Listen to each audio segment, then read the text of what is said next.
Assalamualaikum warahmatullahi wabarakatuh. Alhamdulillahirrabbilalamin. Wassalatu wassalamu ala asrafil anbiya'i wal mursalin wa ala alihi wassabi ajmain, amma ba'du.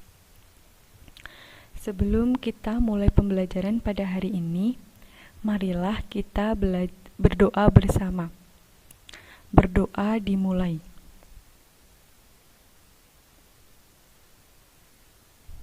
Berdoa cukup. Apa kabar anak-anak?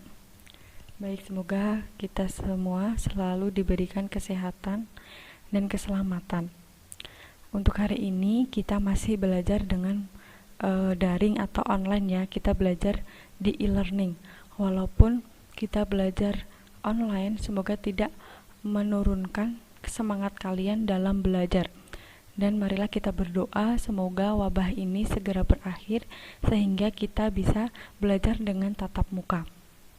Baik, pada pertemuan sebelumnya kita sudah perkenalan dan sudah meminta kalian untuk belajar mengenai tentang pola bilangan. Hari ini kita akan belajar pola bilangan.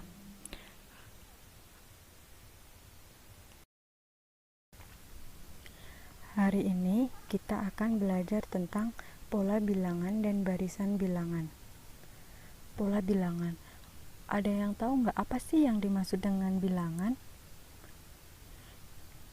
Pola bilangan adalah susunan bilangan yang pembentuknya mengikuti aturan tertentu. Setiap bilangan pada pola bilangan disebut suku yang dapat diperoleh berdasarkan aturan tertentu. Contohnya di sini ada 1, 2, 4, 7, 11, 16, 12. Nah, setelah kita amati dari bilangan-bilangan ini, bahwa dari 1 ke 2 itu selisihnya adalah 1. Jadi ditambah 1. Kemudian 2 ke 4 itu selisihnya adalah 2. Dari 4 ke 7 itu selisihnya 3. Dari 7 ke 11 selisihnya adalah 4. Dari 11 ke 15 selisihnya 5. Dari 16 ke 22 selisihnya 6. Jadi di sini nambahnya yang pertama ditambah 1, kemudian ditambah 2, ditambah 3, ditambah 4, ditambah 5, dan ditambah 6. Untuk bilangan yang selanjutnya ada 2, 4, 6, 8, 10, 12, dan 14. Nah, setelah kita amati bahwa selisihnya dari 2 ke 4 adalah 2, dari 4 ke 6 itu adalah 2, dari 6 ke 8 itu juga 2, dari 8 ke 10 2, dari 10 ke 12 juga 2, dari 12 ke 14 juga 2. Nah, dari ini disebut juga dengan bilangan genap. Karena di sini kan 2, 4, 6, 8, 10, 12, 14 dan seterusnya itu merupakan bilangan genap. Nah, untuk contoh yang selanjutnya ada 1, 3, 5, 7, 9, 11, dan 13. Dari sini kita tahu bahwa selisihnya dari 1 ke 3 adalah 2. Dari 3 ke 5 itu juga 2. Dari 5 ke 7 juga 2. Dan seterusnya ini selisihnya 2 semua. Nah, ini disebut dengan bilangan ganjil. Kalau tadi bilangan genap, ini bilangan ganjil karena ada 1, 3, 5, 7, 9, 11, dan 13. Materi yang selanjutnya kita akan belajar tentang macam-macam pola bilangan. Nah, yang pertama pola bilangan itu ada pola bilangan persegi. Pada gambar di sini dapat kita lihat bahwa ini persegi yang jumlahnya 1, kemudian ini persegi jumlahnya ada 1, 2, 3, 4. Yang di sini persegi dengan jumlah 1, 2, 3, 4, 5, 6, 7, 8. 1, 2, 3, 4, 5, 6, 7, 8, 9. Ya, ini 9. Yang ini ada 16. Setelah kita amati gambar di atas, banyak persegi kecil pada setiap suku merupakan penjumlahan bilangan ganjil.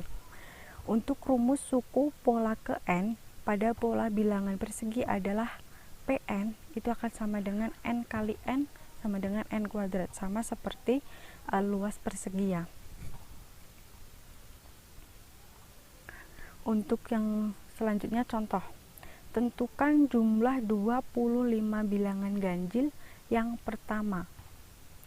Nah, ini kita selesaikan jumlah 25 bilangan ganjil yang pertama itu kan ada 1, 3, 5, 7. Untuk contohnya yang pertama, tentukan jumlah 25 bilangan ganjil yang pertama.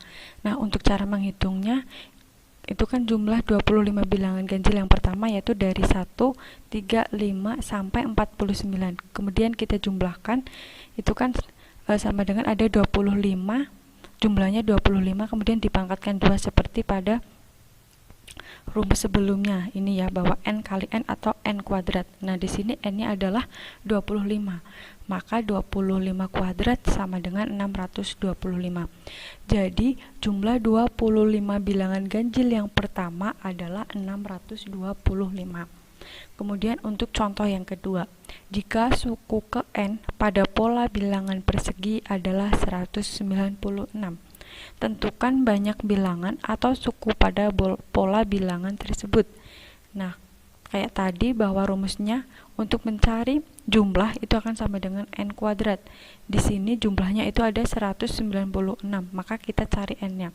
Nah, untuk mencari n-nya berarti akar dari 196 itu berapa, atau berapa pangkat kuadrat yang hasilnya adalah 196.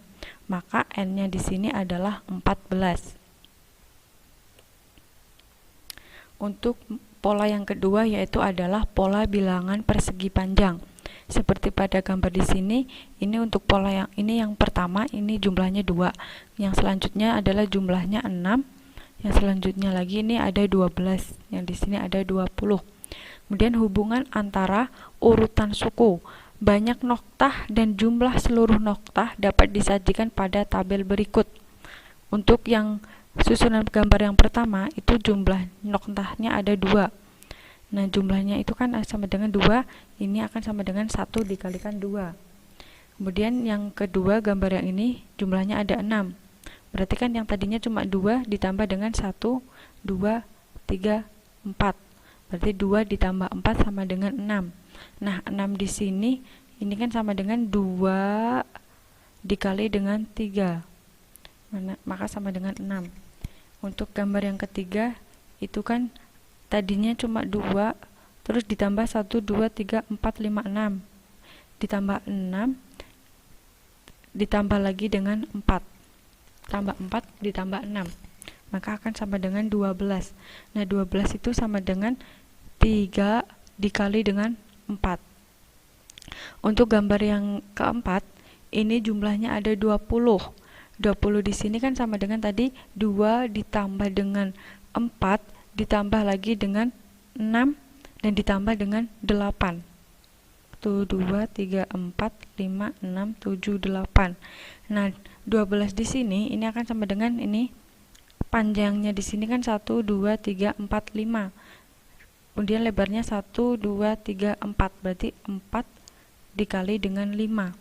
Nah, dengan demikian untuk suku yang ke n itu akan sama dengan 2 ditambah dengan 6 ditambah dengan 2 ditambah 4 ditambah 6 kemudian ditambah 8 sampai ke plus 2n.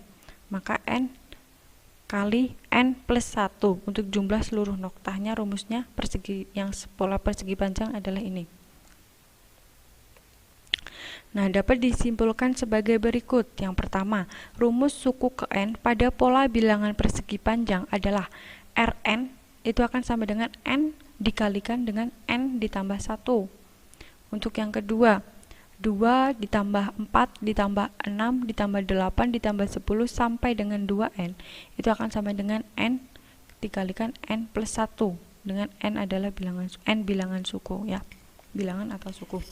Contoh, tentukan jumlah bilangan 2 ditambah 4 ditambah 6 ditambah 8 sampai dengan 22 suku. Nah, untuk cara menjawabnya, karena sampai 22 suku maka n-nya sama dengan 22.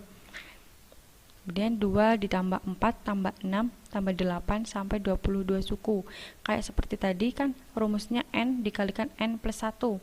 n-nya di sini adalah 22. Kemudian ini 22 ditambah 1 sama dengan 23. Berarti 22 dikali 23 sama dengan 506. Untuk pola yang ketiga ada pola bilangan segitiga. Coba amati gambar di sini ya. Ini untuk yang pertama noktahnya 1, jumlahnya 1. Yang kedua ada 3. Yang ketiga ada 1, 2, 3, 4, 5, 6. Kemudian yang keempat ada 1, 2, 3, 4, 5, 6, 7, 8, 9, 10. Nah, banyak noktah pada susunan segitiga di atas membentuk pola bilangan 1, 3, 6, 10. Kemudian selanjutnya lagi kalau ditambah itu 15 yang disebut pola bilangan segitiga. Gambar di atas menunjukkan bahwa merupakan setengah dari pola bilangan persegi panjang. Nah, kalau kita ini gabung, kita memiliki dua pola segitiga dijadikan satu, ini akan membentuk menjadi pola segi 4. Sehingga diperoleh rumus suku n pada pola bilangan segitiga adalah Tn itu setengah kali n plus 1. Kenapa ada setengahnya? Nah, tadinya kan kalau segi 4 seperti ini rumusnya n kali n plus 1. Sedangkan kalau segitiga itu sama dengan setengahnya dari yang persegi panjang. Jadi di sini ada setengahnya, setengah kali n dikalikan n plus 1. Kemudian untuk contohnya, tentukan suku atau pola ke-12 pada pola bilangan segitiga. Nah, karena pola ke-12 maka n-nya adalah 12. Rumusnya tadi adalah Tn itu sama dengan setengah kali n dikalikan n plus 1. T12 karena n-nya 12 maka diganti 12, setengah kali n-nya 12 kemudian dikalikan 12 ditambah 1, 12 ditambah 1 adalah 13. 13 dikali dengan 12 dibagi 2. Maka ini disederhanakan dulu, 12-nya ini dibagi dengan 2, maka sama dengan 6 dikalikan dengan 13. Jumlahnya sama dengan 78. Jadi suku ke-12 pada pola bilangan segitiga adalah 78. Kemudian pola yang keempat adalah pola bilangan segitiga Pascal. Perhatikan pola bilangan segitiga Pascal di bawah ini.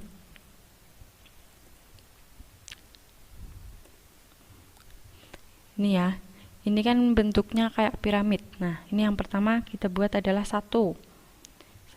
Kemudian di sini karena nggak ada penjumlahnya, karena ini hanya 1 doang, berarti yang bawahnya juga ditulis 1. Yang sini juga 1.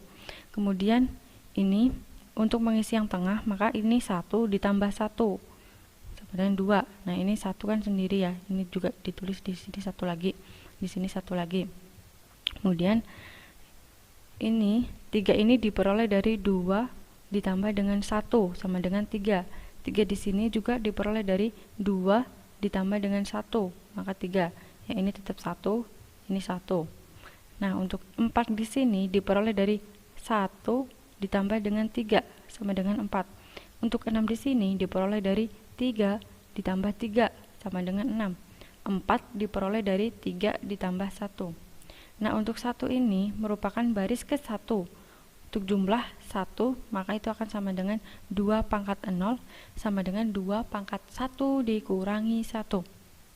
Untuk baris yang kedua, jumlahnya adalah 2. Ini ada 2. Maka itu akan sama dengan, kan ini 2 ya, 1 ditambah 1 itu sama dengan 2. 2 itu akan sama dengan 2 pangkat 1, itu sama dengan 2 pangkat 2 dikurangin 1. Untuk yang ini, jumlahnya adalah 4, karena 1 ditambah 2, itu 3 ditambah 1, sama dengan 4. 4 itu dapat diperoleh dari 2 pangkat 2, atau sama dengan 2 pangkat 3 dikurangi 1. Dan seterusnya. Kemudian untuk yang ke n, baris ke n jumlahnya itu akan sama dengan, karena di sini kan kalau n-nya di sini ini 5, maka ini 2 pangkat 5 dikurangi 1. Karena ini suku ke n, baris ke n, maka ini adalah 2 pangkat n dikurangin 1. Kemudian untuk dari kegunaan dari segitiga Pascal itu yang pertama untuk menentukan koefisien pangkat suku 2. Yang kedua menentukan himpunan-himpunan bagian dari suatu himpunan secara terperinci. Untuk contohnya, tentukan hasil pemangkatan suku 2 dari A plus B dipangkatkan 2. Untuk contohnya, tentukan hasil pemangkatan suku dari A plus B dipangkatkan 2. Jawabnya kita buat terlebih dahulu seperti tadi. Di sini ada 1, karena ini 1 sendirian nggak dijumlahkan, maka ini juga 1, ini 1. Kemudian ini dijumlahkan, ini 2, berarti ini 1, sini 1. Nah, di sini A plus B pangkat 0. Seperti tadi ya, ini. Nah, di sini kan yang pertama itu pangkatnya 0, kemudian pangkat 1, kemudian pangkat 2, sama seperti ini. Ini A plus B pangkat 0, kemudian A plus B pangkat 1, A plus B pangkat 2. Ini disebut dengan koefisien suku pertama. Ini koefisien suku kedua, yang ini koefisien suku ketiga. A plus B dipangkatkan 2 itu akan sama dengan ini 1, kan berarti 1A kuadrat, ini 2AB ditambah 1B kuadrat. Seperti itu. Maka akan sama dengan A kuadrat ditambah dengan 2AB ditambah dengan B kuadrat. Jadi yang di sini itu satunya pangkat, ini ada koefisiennya A. Kalau duanya ada AB, pangkatnya 1, ini pangkatnya 2. Ya ini B pangkat, ini ada koefisien B pangkatnya 2. Jadi yang pertama di sini A-nya pangkat 2, B-nya pangkat 1, pangkat 0. Kalau di sini berarti A-nya turun, kemudian B-nya naik. Kita perhatikan ya, di sini kan A-nya pangkat 2. B-nya kan berarti pangkat 0 karena nggak ada kan. Nah, kemudian di sini 2, ini kan ada 2. Berarti 2AB, A-nya pangkat 1, B-nya pangkat 1, berarti B-nya naik, A-nya turun. Kemudian B kuadrat. Ini di sini A-nya pangkat 0, B-nya yang naik. Seperti itu. Jadi hari ini kita telah belajar tentang pola bilangan. Tadi ada 4 macam pola bilangan. Ada pola bilangan persegi, pola bilangan persegi panjang, pola bilangan segitiga, dan pola bilangan segitiga Pascal. Nah, jika kalian masih ada yang bingung atau mau ditanyakan, bisa melalui kolom komentar.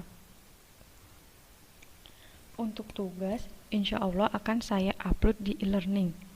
Nah, untuk pembelajaran hari ini saya cukupkan sekian. Semoga bermanfaat untuk kita semua. Marilah kita ucapkan hamdalah bersama-sama. Alhamdulillahirabbil alamin. Wassalamualaikum warahmatullahi wabarakatuh.